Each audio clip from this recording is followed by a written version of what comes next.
자, 미국 현지의 이야기를 생생하게 들어보겠습니다. 맨해튼 나우 시간이고요. 맨해튼 현지에 나가 있는 이정우 국제금융 전문가 연결해 보겠습니다. 안녕하세요. 네, 안녕하세요. 자, 미국 정부에서 이 코로나19를 극복하기 위한 다양한 부양책들을 내놓고 있다 보니까 재정 적자를 가속화시킬 수 있다는 의견이 나오고 있다는데, 원래 이게 그 부양책 많이 내놓으면 빌린 돈도 많고 쓴 돈 많으니까 재정 균형론 나오는 건 당연하긴 한데 좀 빨리 나오는 것 같네요.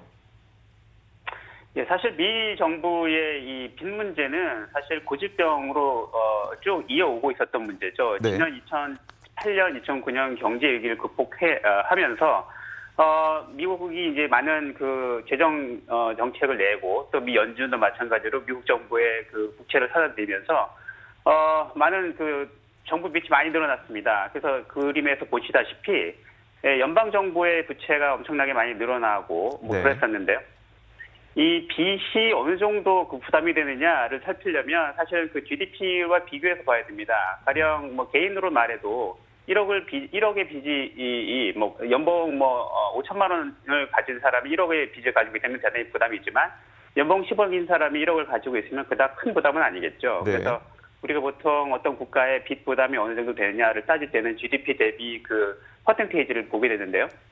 그림에 나타나듯이 지금 연방 정부의 부채가 금융위기 이후 계속 증가를 해서 지금 현재 88.9% GDP 대비에 달하고 있습니다.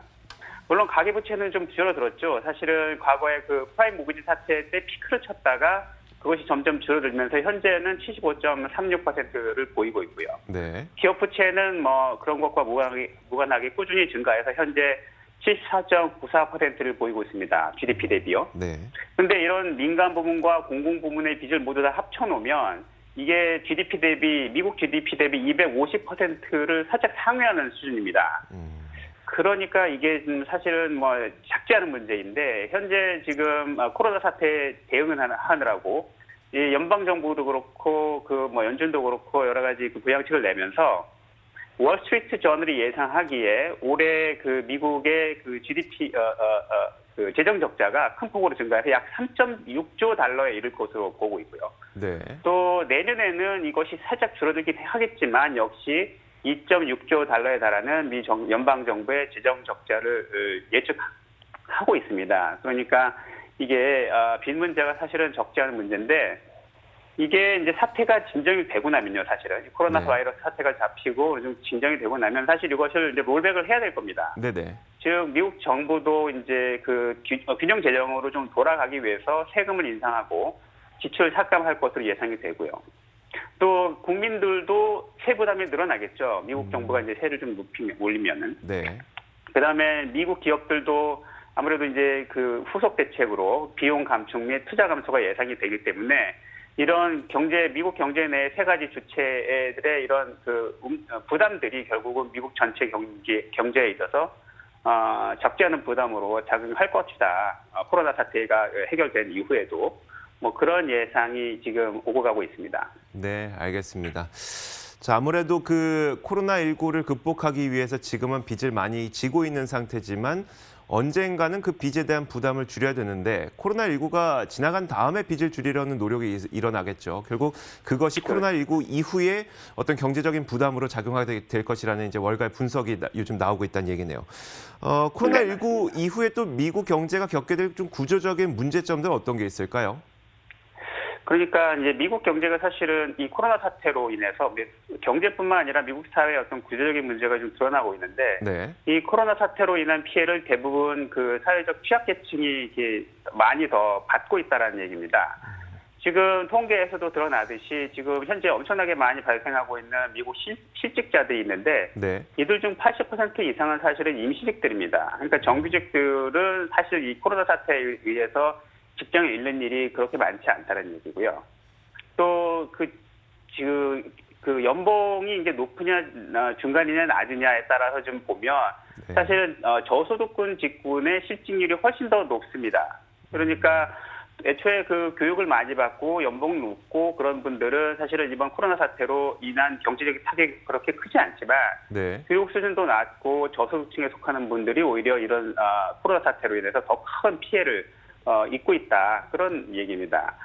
사실은 미국 맨하탄, 뉴욕 내에서도 그 확진자들이 가장 많이 모여 있는 버로우가 퀸즈입니다. 네네. 퀸즈는 사실은 이민자들이 많이 살고 또 경우에 따라서는 이제 신분이 없는 그런 분들도 많이 모여 살면서 사회가 꼭 필요로 하는 그런 일들을 수행하고 있죠. 가령 그 지하철이나 버스 운전, 네네. 그런 수송 또는 그 거리 청소 여러 가지 그런 사회 꼭 필요하지만 소득이 높지 않은 그런 일들을 하고 있는 분들인데 사실 그런 분들이 stay at home 명령을 지킬 수가 없는 거죠. 또 나가서 일을 해야 되니까요. 네.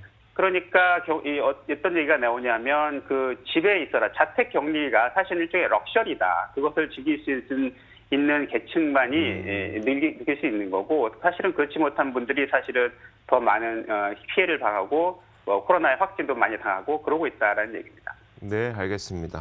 코로나19로 인해서 그 계층 간의 어떤 불평등, 그러니까 소득 계층 간의 불평등까지 다시 불거지고 있다는 점도 약간 우려스럽네요. 자, 마지막으로 네. 또 언제나 그렇듯이 이게 맨해튼 현지의 분위기를 좀 전해주시죠. 예, 그 뉴욕주 사망자가 사실은 그 어느 정도 정체가 되고 있는 그런 분위기이긴 합니다만 네. 아직은 그래도 758명의 사망자가 어제 나왔고요. 네. 총 사망자가 9,300명을 훌쩍 상회하고 있습니다. 뉴욕주 전체로 보면 확진자가 18만 명, 확진자가 18만 명 이상을 지금 달리고 있기 때문에 여전히 그 확진자나 사망자의 수는 매우 많은 수준이고요. 다만 좀 그래도 희망적인 사항은 그 확진자 커브가 어느 정도 평탄화되고 있어서 이게 이제 피크를 지나가고 있는 거 아니냐라는 그런 희망을 좀 갖게 되었다 하는 겁니다. 그 거리에 나가 보면 사람들은 이제 거의 모든 분들이 다 마스크를 끼고 혹은 그 얼굴 커버를 하고 그렇게 네. 다니고 있고요. 예, 사람들이 많이 조심하면서 어느 정도 잡혀 나가고 있는 그런 추세입니다. 네, 알겠습니다. 자, 지금까지 이종호 국제금융 전문가와 함께 이야기 나눠봤습니다. 오늘도 말씀 고맙습니다. 감사합니다. 자, 고문영 우선공 글로벌 1부 여기서 마치겠습니다. 10분 동안 광고 보시고 잠시 후 2부에서 더 많은 내용 들고 찾아오도록 하겠습니다. 잠시 후에 뵙겠습니다.